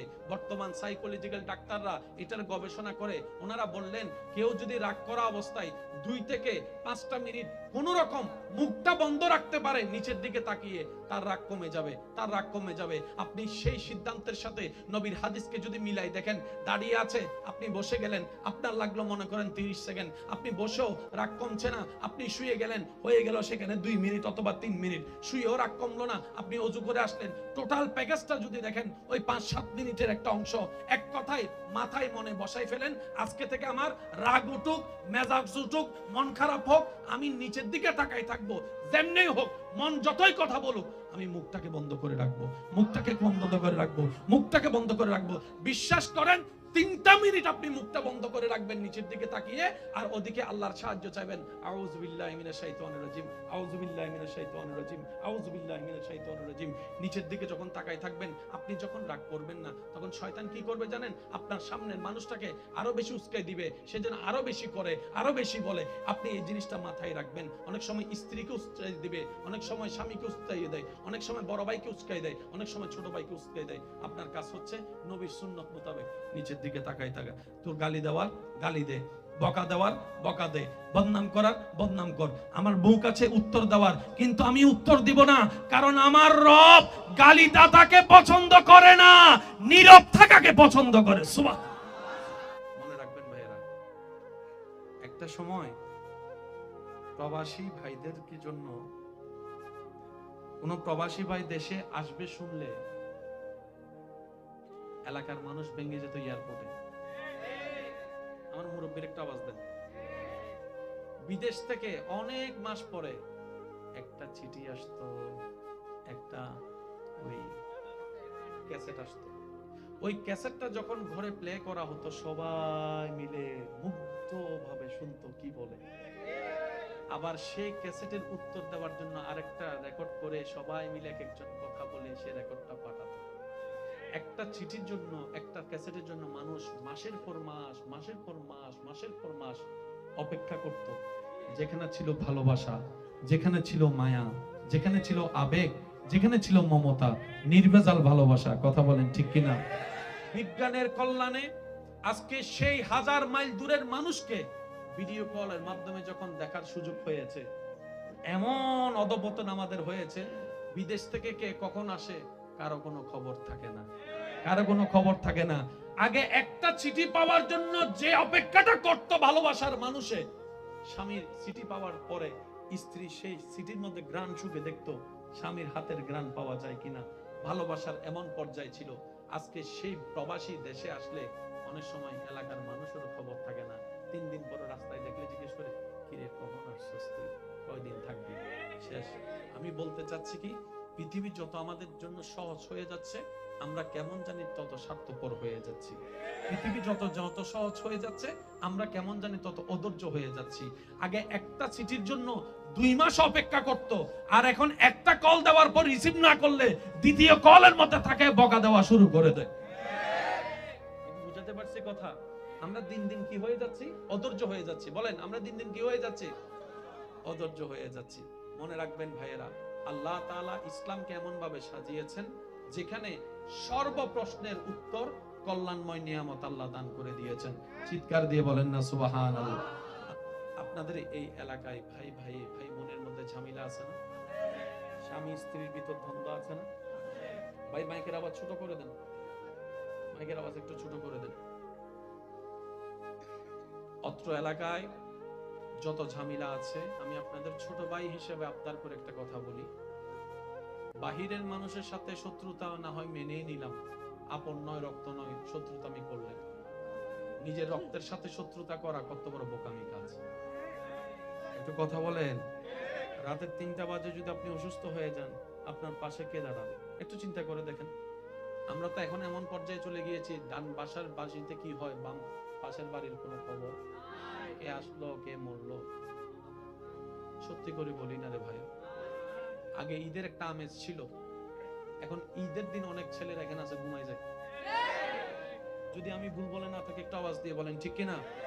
ঈদের নামাজটা পড়ে এসে ওই সাইড ফার্স্টটা গড় এক ঘুমে উঠছে সন্ধ্যাবেলা। ওই আমেজ দিন দিন আমরা হারিয়ে ফেলতেছি। কথা বলেন ঠিক কিনা? পৃথিবীতে আর বাঁচবো কয়দিন? ঝগড়া তো থেকে যাবে, মামলা থেকে যাবে, হিংসা থেকে যাবে, পারিবারিক দূরত্ব থেকে যাবে, আপনাকে আমাকে চলে যেতে হবে, সবকিছু ফেলে কবরে। আর যে সন্তানদের পরিবারের জন্য আপনি সন্তান এই সম্পদ নিয়ে ঝগড়া করছেন, এই সন্তানেরই তো আপনি মারা যাওয়ার পরে তাড়াতাড়ি বলবে যে রাসের পচা গন্ধ বেরোবে। থাকে পৃথিবীর সমস্ত কষ্ট এক জায়গায় করলে মৃত্যু যন্ত্রণার 1 সেকেন্ডের কষ্টের মতো ভয়ানক হবে না। 1 সেকেন্ড অতিবাহিত হওয়া মৃত্যুর সময় যান যখন বের হবে, আপনি দেখবেন আপনার আশেপাশে কিছু মানুষ অসুখে এমন কষ্ট পায়, তারা বাধ্য হয়ে বলে মরে গেলেই ভালো ছিলাম, মরে গেলেই ভালো ছিলাম। কথা বলেন ঠিক কি না?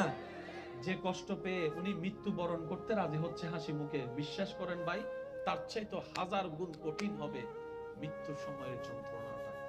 মৃত্যুর সময়ের যন্ত্রণা যখন সারা শরীর থেকে রগগুলো যেমন ছিঁড়ে ছিঁড়ে যাচ্ছে এমন মনে হবে, নিঃশ্বাস নিতে বারবার কষ্ট হবে, চোখগুলো বারবার ঝাপসা হয়ে আসবে, ব্রেন যখন সিগন্যাল পাওয়া আস্তে আস্তে কমে যাবে, ব্রেন দুর্বল হওয়া শুরু করবে, নিজের তৃষ্ণা বেড়ে যাবে, তৃষ্ণা বেড়ে যাবে, ঈমানি পরীক্ষা দিতে হবে, মা বাবা স্ত্রী পুত্র সন্তান স্বামীকে ছেড়ে যাওয়ার কষ্টটাও বারবার জেগে উঠবে, কবরে থাকার সে ভয়টাও বারবার জেগে উঠবে। ওই মৃত্যুর সময়ের যন্ত্রণার মতো কষ্টের যন্ত্রণা আর কিছু নাই। কোনো ভালো মানুষ যখন দুনিয়ার থেকে যাওয়ার সময় হয়,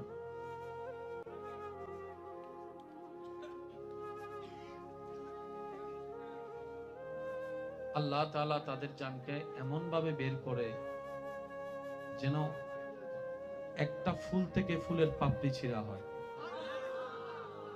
মানে এমন ভাবে বের করবে জানটা, ওনার কোনো খবর হবে।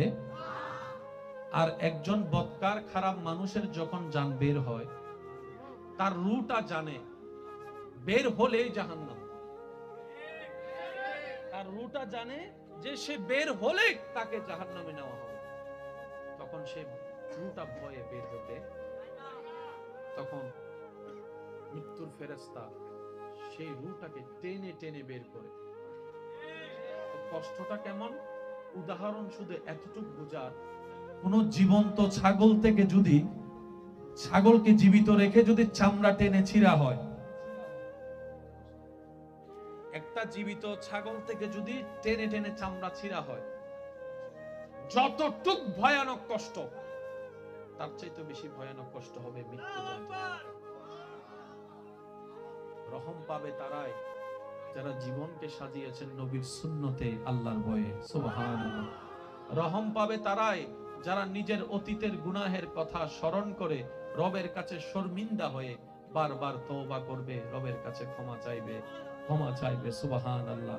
ক্ষমা পাবে তারাই, সহজ হবে তাদেরই যাদের এই বুঝ হওয়ার পর থেকে অন্তত খারাপ থেকে বেঁচে ভালো থাকার চেষ্টা যে করে, আল্লাহ তাআলা তার অতীতের গুনাহ পর্যন্ত চাইলে ক্ষমা করে গুনাহকে সওয়াব দ্বারা রূপান্তরিত করে। কুরআন ডাক দিয়ে বলে, ইউবাদদিলুল্লাহ, আমি আল্লাহ তোর অতীতের গুনাহ মাফও করে দিলাম, সেই পরিমাণ গুনাহকে সওয়াব বানাই দিলাম। আমাদের শরীরে লেগে যাবে কালো কালারের কাপড় নাকি সাদা কাপড়, যে কাপড়ে কোনো সেলাই, যে কাপড়টা দেখা যায় ইহরাম পরা অবস্থায় মক্কা শরীফ কাবা শরীফ তাওয়াফ করার সময় হাজীদের গায়ে যে কাপড় দেখা যায়, যে স্টাইলে, সেই কাপড়টাই মৃত্যুর পরে আপনার আমার শরীরে লেগে যাবে। আপনার আমার শরীরে শেষ বিদায় বেলায় যে কাপড়টা নিয়ে আপনি আমি চিরতরে মাটির নিচে কবরের জগতে শুয়ে থাকব, হয়তো সেই কাপড়টা কোনো না কোনো ফ্যাক্টরিতে এখন তৈরি হচ্ছে, হয়তো কারোটা ফ্যাক্টরিতে তৈরি হয়ে এখন দোকানে চলে এসেছে। কোনখানে কার শেষ বিদায়ের কাপড় আছে সেটা না জানলেও এতটুক জানি কাপড়টা হয়তো তৈরি। হয়তো যে দোকানে আপনার আমার সেই কাফনের কাপড়টা আছে, সেই দোকানের সামনে দিয়ে ডেলি অনেকবার হেঁটে যাওয়া হয়তো আমাদের হয়ে থাকে। যে কবরস্থানে চিরতরে শুয়ে থাকতে হবে, সেই কবরের পাশ দিয়ে হয়তো সপ্তাহে 2-3 বার 5 বার আপনার আমার পথ চলা হয়ে থাকে। বলা যায় না কখন মুনিবের ডাক চলে আসে, কার ডাক কখন চলে আসে। পৃথিবীর মায়া ছেড়ে চিরতরে চোখটা বন্ধ করে অন্ধকার কবরে গিয়ে চোখটা খুলতে হয়। কখনো বলা যায় না কি অবস্থায় কার মৃত্যু হয়। তবে রবের দরবারে ফরিয়াদ, রব যেন আমাদের সবাইকে ঈমানের ইজ্জতের মৃত্যু দান করেন। সবাই বলি আমিন। কেউ গর্তে পড়ে গেলে লাইট দেওয়ার মতো 100 জন মানুষ পাওয়া যায়, ভিডিও করার মতো 200 জন মানুষ পাওয়া যায়, গর্ত থেকে তোলার মতো সহজে মানুষ পাওয়া বর্তমানে যায়। কারণ আমরা দিন দিন মনুষ্যত্ব হারিয়ে অমানুষ হয়ে যাচ্ছি। কথা বলেন ঠিক কিনা? তো আল্লাহ যেন আমাদের এই উপস্থিতিটা কবুল করে আমাদেরকে জান্নাতের রাস্তাটা সহজ করে দেন। আর একটু জোরে বলেন, এবার আওয়াজ দিয়ে বলেন, মৃত্যু একদিন আসবে কি আসবে না? যে 7টা দিন আপনার আমার চেনা জানা মুখস্থ, এই 7টা দিনের কোন একটা দিন আপনার আমার মৃত্যু। 24টা ঘন্টার প্রত্যেকটা ঘন্টা, যে ঘন্টাগুলো আপনার আমার কাটাটা মুখস্থ চেনা, এরকম ঘড়ির কোন একটি কাটায় এসে আপনার আমার নিঃশ্বাস বন্ধ হয়ে যাবে। ওই চলন্ত ঘড়ি চলতে থাকবে। সেই সময় আপনার আমার মৃত্যু অন্য কোন বারে, অন্য কোন সপ্তাহে, সেই তারিখটা সময়টা হয়তো আপনি আমি নিজের সচক্ষে দেখেছি। আজকে যে তারিখে আপনার আমার মৃত্যু হবে, এক একটা সেকেন্ড বড় দামি, এক একটা সেকেন্ড বড় দামি। কেন? যেই সেকেন্ড আল্লাহ আপনার আমার হায়াতে দিয়েছেন, এটা রব সবাইকে দান করে দিয়েছেন, ভিক্ষা দিয়েছেন। সুবহান। আর একটু জোরে বলি, আপনি মন খারাপ করে থাকুন, অভিমান করে থাকুন, রাগ করে থাকুন, সম্পর্ককে দূরত্ব রাখুন, আপনি যাই করেন না কেন, হায়াতের বরাদ্দ সময় সেকেন্ড থেমে থাকবে না, এটা চলতেই থাকবে, চলতেই থাকবে, চলতেই থাকবে। আপনার আমার হিসাবের খাতা থেকে মাইনাস হতেই থাকবে। তাই বুদ্ধিমানরা কি করে? রাগ করে সময় নষ্ট করে না, অভিমান করে সময় নষ্ট করে না। তারা এই প্রত্যেকটা সেকেন্ডকে দুনিয়াবি ভাবেও আখিরাতের জন্য দুনোভাবে কাজে লাগিয়ে ফিদ দুনিয়া হাসনাতাও ওয়া ফিল আখিরাতি হাসনাতাও নিয়ামত নেওয়ার চেষ্টা করে। বলেন সুবহান। রব বলে তোমার বান্দা 24টা ঘন্টা আমি রব যে নিয়ামত সময় দান করেছি, সেই সময়টা আমার এবং আমার রাসূল রাহমাতুল লিল আলামিনের আদেশ নিষেধ মেনে তুমি চলতে থাকো, 24 ঘন্টা সার্থক হয়ে যাবে। বলেন সুবহান। আওয়াজ দিয়ে বলেন, আমাদের আল্লাহ চাইলে পারে কি পারে না? আর একটু জোরে বলেন, পারে কি পারে না? ওই আল্লাহকে খুশি রাখার দরকার আছে না নাই? খুশি রাখার দায়িত্ব কাদের? জোরে বলেন, কাদের?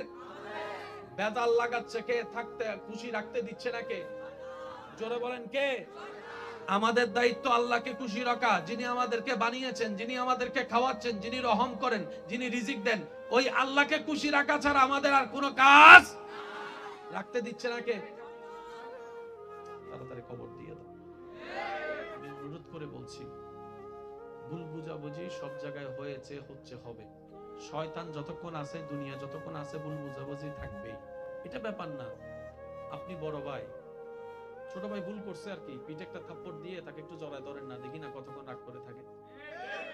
একটু জোরে বলি না? আপনি ছোট ভাই, বড় ভাই একটা কিছু করছে আর কি, আপনি বড় ভাইকে পিছন থেকে জড়ায় ধরেন, ভাই যতক্ষণ মাফ না করবো আমি ছাড়তেছি না। সে হয়তো প্রথমবার ধাক্কা দিয়ে বলবে তোর সাথে আমার কোনো সম্পর্ক নাই, দ্বিতীয়বার ধাক্কা দিয়ে বলবে তুই আলাদা আমি আলাদা। 5টা মিনিট দেখেন না, রক্ত তো রক্তকেই টানবে। কথা বলেন ঠিক কিনা? আজকে এক ভাই আরেক ভাইয়ের সাথে দ্বন্দ্ব থাকার কারণে বাতিজির বিয়েতে চাচা যাচ্ছে না, লাভটা কি হচ্ছে? অনুরোধ করে বলি, একটা হাদিস মনে রাখবেন। নবী রাহমাতুল লিল আলামিন বলছেন, দুইজন দ্বন্দ্বকারীর ভিতরে যে যত তাড়াতাড়ি তার বিপরীত পার্সনকে মাফ করে দিবে, আল্লাহ তাআলা খুশি হয়ে তত তাড়াতাড়ি তার গুনাহ মাফ করে দিবে। নবীজি বলছেন, দুইজনের মধ্যে দ্বন্দ্ব হয়েছে, রাগারাগি, অভিমান, ভুল বুঝাবুঝি যেই হোক, দুইজনের ভিতর হয়েছে। একজন ভুল বুঝতে পেরে আরেকজনের কাছে নিজে থেকে মাপ চেয়েছে, ভাই আমার ভুল হয়েছে, মাফ করে দেন। নবী বলছেন, সে যদি সেদিন মাপ না করে, সে আমার উম্মতের অন্তর্ভুক্ত থাকবে না। আর আমি নবীর উম্মতের অন্তর্ভুক্ত না থাকলে আমি হাসরের ময়দানে তার জন্য সুপারিশ করব না। সেজন্য ভাই মাফ করে দেন। মাফ করা আল্লাহর সুন্নাত। সুবহানাল্লাহ বলেন। আমাদের গুনাহ কি একটা নাকি হাজারটা? তারপরও তো আমরা আল্লাহর কাছে মাফ চাচ্ছি, আল্লাহ মাফ করে দাও, মাফ করে দাও, মাফ করে দাও। আল্লাহ কি মাফ করতে রাজি আছে না নাই? সবাই বলেন, ইন্নাল্লাহা ইয়াগফিরুয যুনুবা জামিআ। আল্লাহ কোরআনে বলছেন, সিবগাতাল্লাহ, আমি আল্লাহর রঙে রঙিন হয়ে যাব। এখানে যারা আমার উপস্থিতির মধ্যে আছেন সামনাসামনি, আপনার অন্তরে যারা কষ্ট দিয়েছে, ইচ্ছায় অনিচ্ছায়, ন্যায় অন্যায় সবকিছু ভুলে আল্লাহর দিকে তাকায় মাফ করে দেন। মাফ করতে পারবেন?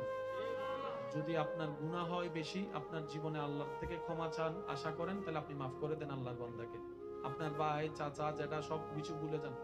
যে আপনাকে কষ্ট দিয়েছে সে কার বান্দা? বলি না ভাই, কার বান্দা? আপনার বউটা কার বান্দা? আপনার স্বামীটা কার বান্দা? আল্লাহর দিকে তাকায় বলেন মাফ। শুনি নাই আমি, আরো জোরে বলেন। যারা আপনাকে কষ্ট দিয়েছে, কারো প্রতি কোনো রাগ, অভিযোগ, অভিমান, সবাইকে মাফ বলেন, সবাইকে। এবার এই যদি অন্যায় করেই থাকে, বিচার আল্লাহ করবে। সেজন্য একটা কথা মনে রাখবেন, সবকিছুর বিচার করতে চাইেন না। বান্দা করে ফেললে আল্লাহ করে না। আর আল্লাহর মতো বিচারক আর কেউ? আপনি আমি বিচার করতে গেলে 19-20 হবে, ঠিক না? সেজন্য যারাই আপনাকে দুনিয়াতে কষ্ট দিয়েছে, আপনি নিজের মন থেকে তাদেরকে মাফ করে নিজের মনকে হালকা করে নেন। বিচারটা রবেন না, উপর ছেড়ে দেন। রব্বুল আলামিন এমন ভাবে তাদেরকে বিচারের কাঠগড়ায় ফেলবে, তখন আপনার আর সেটার প্রতিশোধ নেওয়ার দরকার। আর মনে রাখবেন, প্রতিশোধের চাইতে ক্ষমা বড় উত্তম। ক্ষমা করার জন্য জিগর দরকার হয়, যার তার পক্ষে ক্ষমা করা সম্ভব। আপনার আমার নবীকে কষ্টের পর কষ্ট দিয়েছে যে জাতি, মক্কা বিজয়ের দিন সেই নবী সেখানে এসে মাফ করে দিয়েছে। আল্লাহ তাআলা আমাদের সবাইকে নবীর সুন্নাত মোতাবেক জীবন যাপন করার তৌফিক দান করুন। 5 ওয়াক্ত নামাজের সাথে বন্ধুত্ব রাখার তৌফিক দান করুন। মসজিদের মিনার থেকে আজানের ধ্বনি যখনই ভেসে আসবে কানে,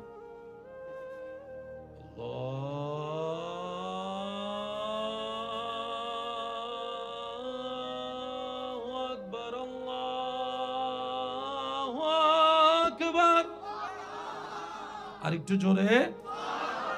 আল্লাহ তাআলা আমাদেরকে উম্মতে মুহাম্মাদি আল্লাহর বান্দারা রকেটের সেই গতিকে সামনে রেখে মেরাজের রাতের বোরাকের গতি কল্পনা করে ফেলতে পারে। সুবহান, বুঝবেন কথা? রকেট আবিষ্কারক বান্দা, বলেন রকেট আবিষ্কারক আর বোরাকের সৃষ্টিকর্তা এক রাতে। সুবহানাল্লাযী আসরা বিআবদিহি লাইলাম মিনাল মসজিদিল হারামে ইলাল মসজিদিল আকসা। মক্কা থেকে আকসা ভ্রমণ করেছে 3 ঘন্টা, 3.5 ঘন্টার বিমানের পথ। এক রাতের কিছু অংশে আল্লাহ নবীকে ভ্রমণ করে দিয়েছেন। গাড়িটার নাম কি ছিল? বুররাক।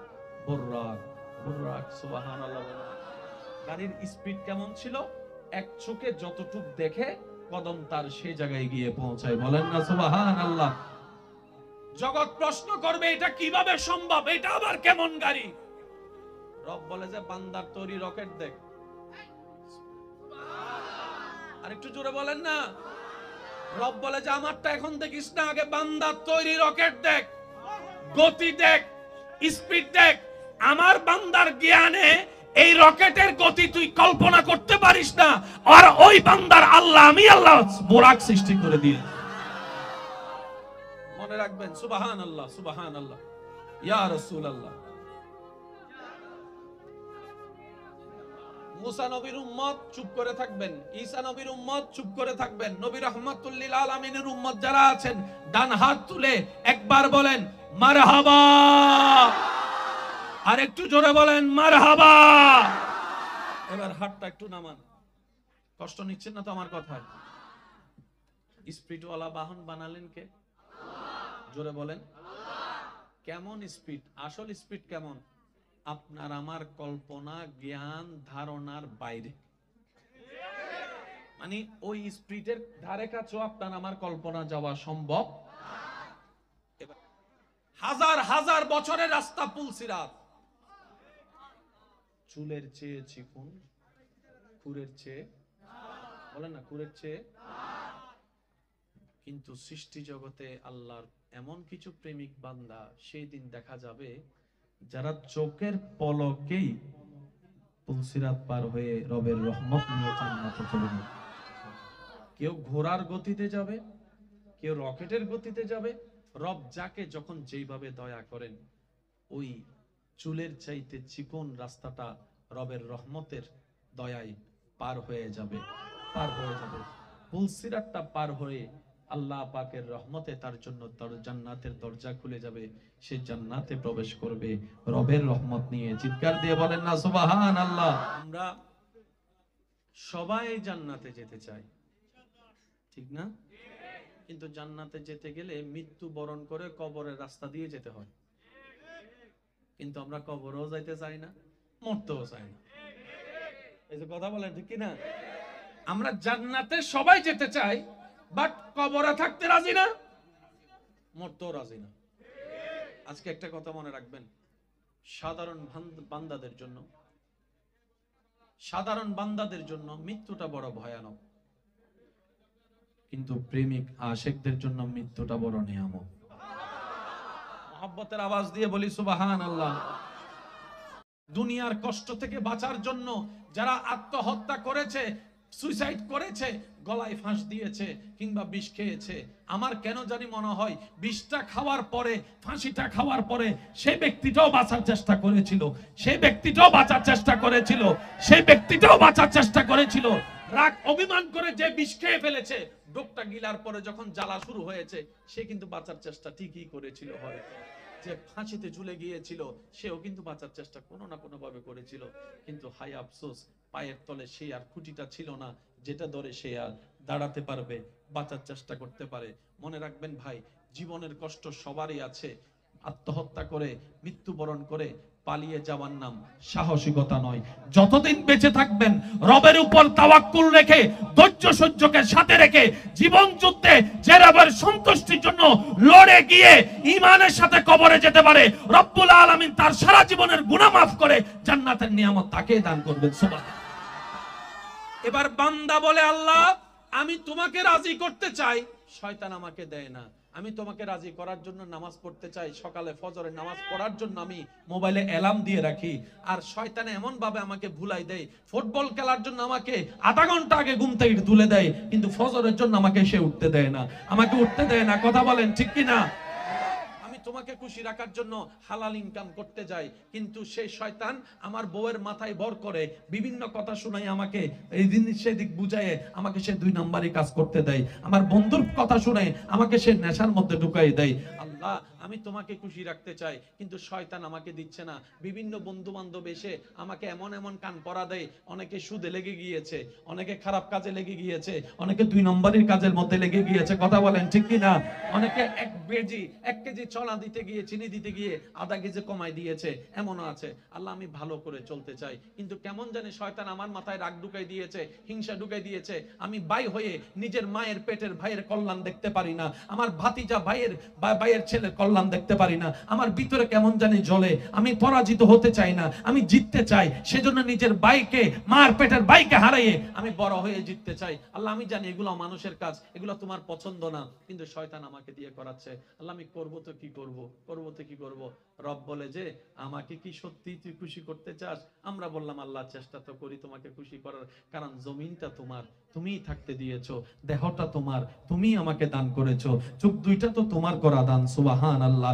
যে জবান দিয়ে কথা বলি সেটাও তোমার দান। আল্লাহ আমার সবকিছু তো তোমার দান, আমার প্রাণটাও তোমার দান, আমার রিজিকটাও তোমার দান, আমার স্ত্রীও তোমার দান, আমার সন্তানও তোমার দান, আমার স্বামীও তোমার দান, আমার শ্বশুর শাশুড়ি তোমার দান, আমার মা বাবা তোমার দান, আমার সমস্ত কিছু তো আল্লাহ তোমার দান, নিঃশ্বাসটা তোমার দান, ফলফলা দিয়ে তোমার দান। আল্লাহ তোমাকে খুশি করতে চাই, কারণ আমি জানি তুমি খুশি হলে সৃষ্টি জগৎ আমার হয়ে যাবে, তুমি একবার খুশি হলে জান্নাত আমার হয়ে যাবে। সুবহানাল্লাহ, সুবহানাল্লাহ, সুবহানাল্লাহ। বান্দা বলে আল্লাহ আমি তোমাকে খুশি রাখতে চাই। রব বলে যে তাহলে একটা কাজ কর, নবীর মহাব্বতটা অন্তরে নিয়ে শয়তান যা পছন্দ করে সে কাজগুলোকে উল্টা করা শুরু কর, উল্টা করা শুরু কর। শয়তান যেটা করতে বলবে সেটা থেকে দূরে থাকবি, শয়তান যেটা না করবে সেটাকে তুই আরো বেশি করে করবি, এইভাবে চেষ্টা কর।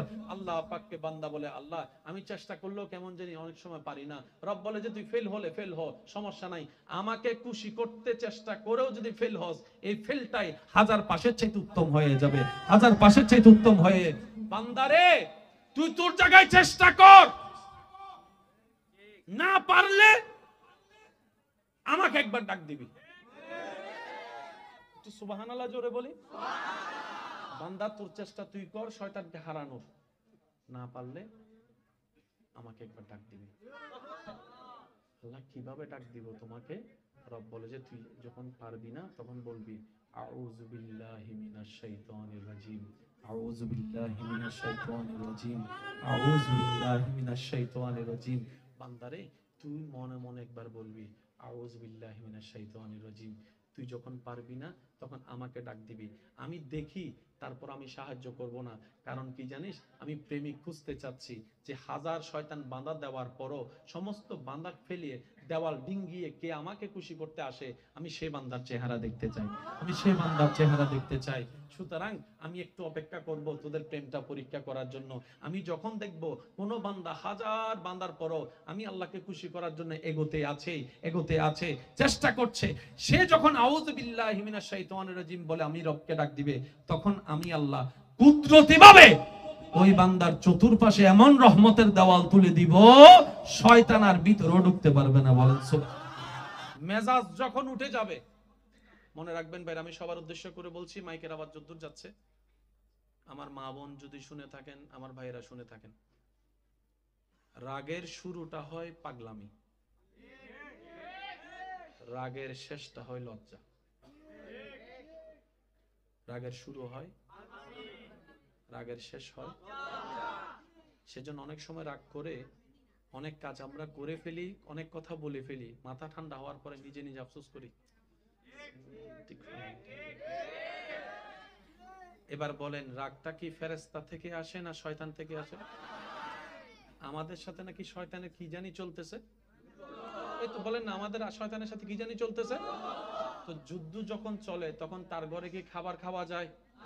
যার সাথে যুদ্ধ চলে তার সাথে কি দেখা করলে করা যায়? তুই তোর জায়গা, আমি আমার জায়গায়, ঠিক কিনা? এবার আওয়াজ দিয়ে বলেন, রাগটা ফেরেশতা থেকে আসে নাকি শয়তান থেকে? মানে আজকে থেকে আমরা রাগ আসলেও শয়তান দিলেও না নেওয়ার চেষ্টা করব, বলি সবাই ইনশাআল্লাহ। এবার সব উম্মত মিলে যখন বুঝতে পারলো রাগ আসে শয়তান থেকে, রাগের কাজ, রাগের কথা, রাগের বাক্য, রাগের আচরণ সবগুলাই পরের জন্য ভুল হয়। বর্তমানে সঠিক মনে হলো মেজাজ ঠান্ডা হলে বেশিরভাগ জিনিস ভুল হয়। যেমন অনেকে রাগ করে বউকে স্বামীকে তালাক দিয়ে, একটা যে তালাক দিয়ে দেয়, তালাকটা দেওয়ার পরে যখন মেজাজ ঠান্ডা হয় তখন নিজের ভুল নিজে বুঝতে পারে, তালাকটা দেওয়াটা ঠিক হয় নাই, উচ্চারণ করা ঠিক হয় নাই। কিন্তু অনেক সময় অনেক কিছু করারও থাকে না। এখন সব নবীর উম্মতরা যখন এই জিনিসটা বুঝতে পারবে যে শয়তান রাগ দিয়ে আমাদেরকে আল্লাহর দুশমন বানাচ্ছে, এবার সমস্ত উম্মতরা মিলে নবীজির কাছে প্রশ্ন রাখলেন, ইয়া রাসূলুল্লাহ, রাগ করা শয়তানকে খুশি করা, রাগ করা শয়তানকে খুশি করা। ইয়া রাসূলুল্লাহ, আমি তো শয়তানকে খুশি করতে চাই না, আমি তো আমার রহমানকে খুশি করতে চাই, আমি তো আমার আল্লাহকে খুশি করতে চাই, সুবহানাল্লাহ, আমি তো আমার মালিককে খুশি করতে চাই। ইয়া রাসূলুল্লাহ, রাগ উঠলে আমি কি করব? পৃথিবীর বড় বড় বড় বড় বড় বড় মানুষের কাছে এটার কোনো উত্তর নাই, আপনি যদি একটু বলে দেন। কারণ আপনাকে তো আল্লাহ তাআলা আর রহমান আল্লামাল কোরআন দিয়েছেন, আপনাকে তো আল্লাহ ওয়ামা আরসালনাকা ইল্লা রাহমাতাল লিল আলামিন করেছেন, সুবহানাল্লাহ। আপনি তো আল্লাহর হাবিব নবী, আর আল্লাহও বলেছেন আপনার কাছে আসতে কোরআনের মধ্যে। ইয়া রাসূলুল্লাহ, একটু সমাধান দেন। নবী বলে, উম্মত বেশি টেনশন করার দরকার নাই, যদি রাগটা দাঁড়ানো অবস্থায় উঠে কোনো কথা বলা ছাড়া কারো সাথে তুমি বসে যাবা, বসেও যদি রাগ না কমে তুমি শুয়ে যাবা, শুয়ে যদি রাগ না কমে তুমি অজু করে নিবা, অজু করে নিবা, অজু করে নিবা। কারণ রাগ আসে জাহান্নাম থেকে, জাহান্নাম হচ্ছে আগুনের কয়লা, আগুনের কুণ্ডলী, আর যখন তুমি অজু করবা সেই আগুনটা এমনি থেমে যাবে। বর্তমান সাইকোলজিক্যাল ডাক্তাররা এটার গবেষণা করে ওনারা বললেন, কেউ যদি রাগ করা অবস্থায় 2 থেকে 5টা মিনিট কোন রকম মুখটা বন্ধ রাখতে পারে নিচের দিকে তাকিয়ে, তার রাগ কমে যাবে, তার রাগ কমে যাবে। আপনি সেই সিদ্ধান্তের সাথে নবীর হাদিসকে যদি মিলাই দেখেন, দাঁড়িয়ে আছে, আপনি বসে গেলেন, আপনার লাগলো মনে করেন 30 সেকেন্ড, আপনি বসেও রাগ কমছে না, আপনি শুয়ে গেলেন, হয়ে গেল সেখানে 2 মিনিট অথবা 3 মিনিট, শুয়েও রাগ কমলো না, আপনি অজু করে আসলেন, টোটাল প্যাকেজটা যদি দেখেন ওই 5-7 মিনিটের একটা অংশ। এক কথায় মাথায় মনে বসাই ফেলেন, আজকে থেকে আমার রাগ উঠুক, মেজাজ উঠুক, মন খারাপ হোক, আমি নিচের দিকে তাকাই থাকবো, যেমনি হোক, মন যতই কথা বলুক, আমি মুখটাকে বন্ধ করে রাখবো, মুখটাকে বন্ধ করে রাখবো, মুখটাকে বন্ধ করে রাখবো। বিশ্বাস করেন 3টা মিনিট আপনি মুখটা বন্ধ করে রাখবেন নিচের দিকে তাকিয়ে, আর ওদিকে আল্লাহর সাহায্য চাইবেন। আউযু বিল্লাহি মিনাশ শাইতানির রাজিম, আউযু বিল্লাহি মিনাশ শাইতানির রাজিম, আউযু বিল্লাহি মিনাশ শাইতানির রাজিম।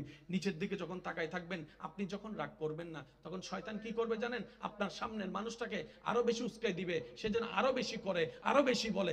আপনি এই জিনিসটা মাথায় রাখবেন। অনেক সময় স্ত্রীকে উস্কাই দিবে, অনেক সময় স্বামীকে উস্কাই দেয়, অনেক সময় বড় ভাইকে উস্কাই দেয়, অনেক সময় ছোট ভাইকে উস্কাই দেয়। আপনার কাজ হচ্ছে নবীর সুন্নত মোতাবেক নিচের দিকে তাকাই থাকা।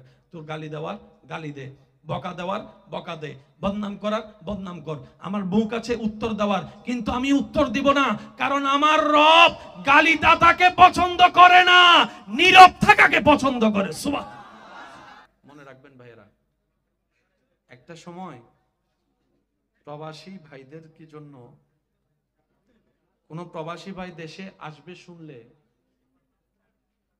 এলাকার মানুষ ভেঙে যেত এয়ারপোর্টে।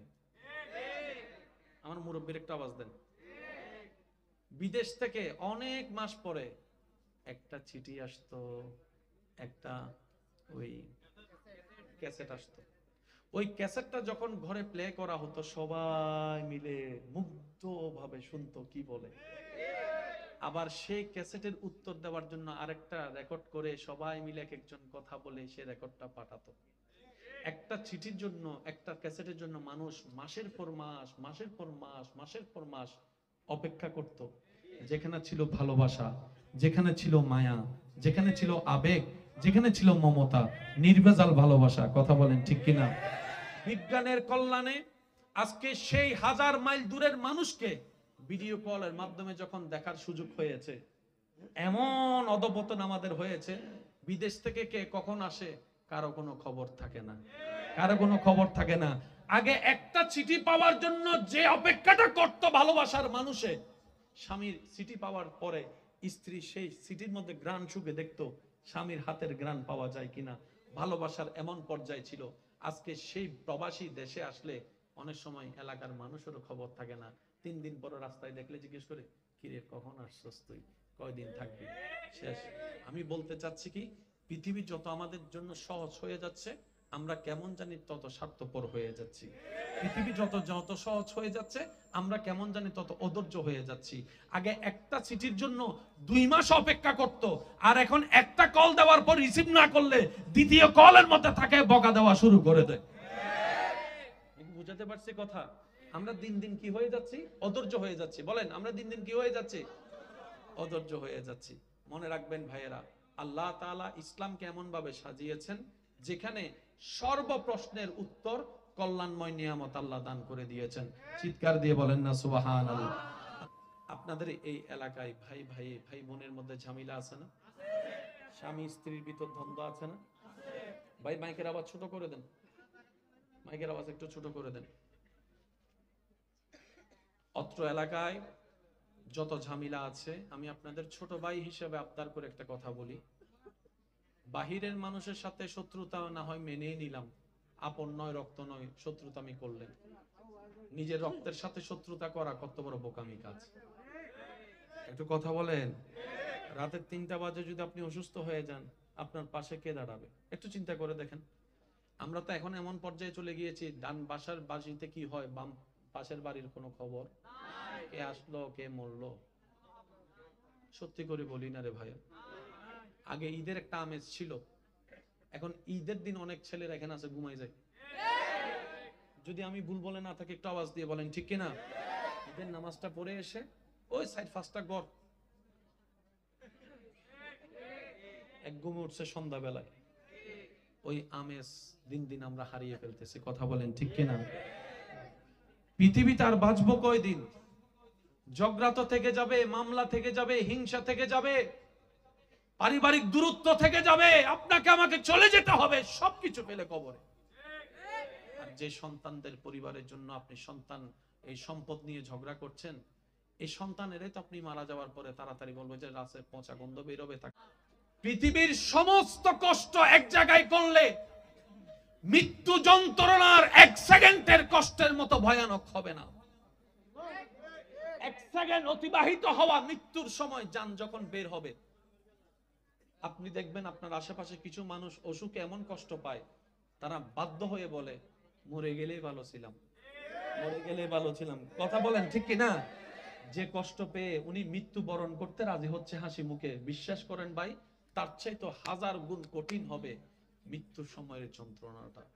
মৃত্যুর সময়ের যন্ত্রণা যখন সারা শরীর থেকে রগগুলা যেমন ছিঁড়ে ছিঁড়ে যাচ্ছে এমন মনে হবে, নিঃশ্বাস নিতে বারবার কষ্ট হবে, চোখগুলা বারবার ঝাপসা হয়ে আসবে, ব্রেন যখন সিগন্যাল পাওয়া আস্তে আস্তে কমে যাবে, ব্রেন দুর্বল হওয়া শুরু করবে, নিজের তৃষ্ণা বেড়ে যাবে, তৃষ্ণা বেড়ে যাবে, ঈমানি পরীক্ষা দিতে হবে। মা বাবা, স্ত্রী, পুত্র, সন্তান, স্বামীকে ছেড়ে যাওয়ার কষ্টটাও বারবার জেগে উঠবে, কবরে থাকার সে ভয়টাও বারবার জেগে উঠবে। ওই মৃত্যুর সময়ের যন্ত্রণার মতো কষ্টের যন্ত্রণা আর কিছু নাই।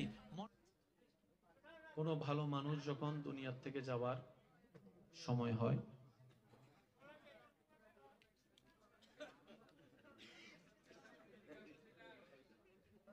আল্লাহ তাআলা তাদের জানকে এমন ভাবে বের করে যেন একটা ফুল থেকে ফুলের পাপড়ি ছিঁড়া হয়।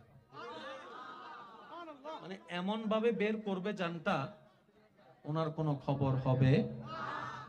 আর একজন বদকার খারাপ মানুষের যখন জান বের হয়, তার রুটা জানে, বের হলেই জাহান্নাম। তার রুটা জানে যে সে বের হলে তাকে জাহান্নামে নেওয়া হবে। তখন সে রুটা ভয়ে বের হতে, তখন মৃত্যুর ফেরেশতা সেই রুটাকে টেনে টেনে বের করে। তো কষ্টটা কেমন? উদাহরণ শুধু এতটুকু বুঝার, কোন জীবন্ত ছাগল থেকে যদি, ছাগলকে জীবিত রেখে যদি চামড়া টেনে ছিঁড়া হয়, একটা জীবিত ছাগল থেকে যদি টেনে টেনে চামড়া ছিঁড়া হয়, যতটুক ভয়ানক কষ্ট, তার চাইতে বেশি ভয়ানক কষ্ট হবে মৃত্যু যন্ত্রণা।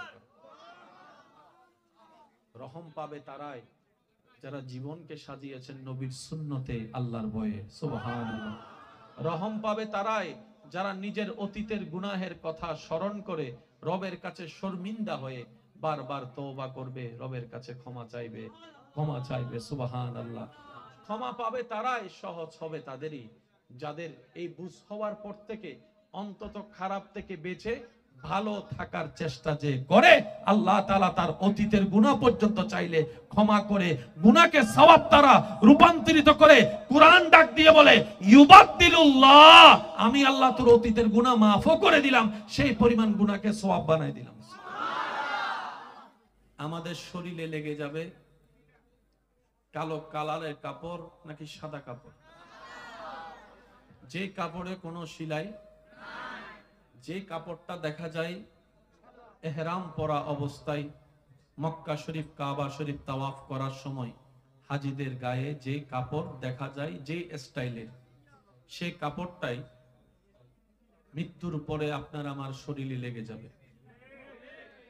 আপনার আমার শরীরে শেষ বিদায় বেলায় যে কাপড়টা নিয়ে আপনি আমি চিরতরে মাটির নিচে কবরের জগতে শুয়ে থাকব, হয়তো সেই কাপড়টা কোনো না কোনো ফ্যাক্টরিতে এখন তৈরি হচ্ছে, হয়তো কারোটা ফ্যাক্টরিতে তৈরি হয়ে এখন দোকানে চলে এসেছে। কোনখানে কার শেষ বিদায়ের কাপড় আছে সেটা না জানলেও এতটুক জানি কাপড়টা হয়তো তৈরি। হয়তো যে দোকানে আপনার আমার সেই কাফনের কাপড়টা আছে, সেই দোকানের সামনে দিয়ে ডেলি অনেকবার হেঁটে যাওয়া হয়তো আমাদের হয়ে থাকে। যে কবরস্থানে চিরতরে শুয়ে থাকতে হবে, সেই কবরের পাশ দিয়ে হয়তো সপ্তাহে 2-3 বার 5 বার আপনার আমার পথ চলা হয়ে থাকে। বলা যায় না কখন মুনিবের ডাক চলে আসে, কার ডাক কখন চলে আসে।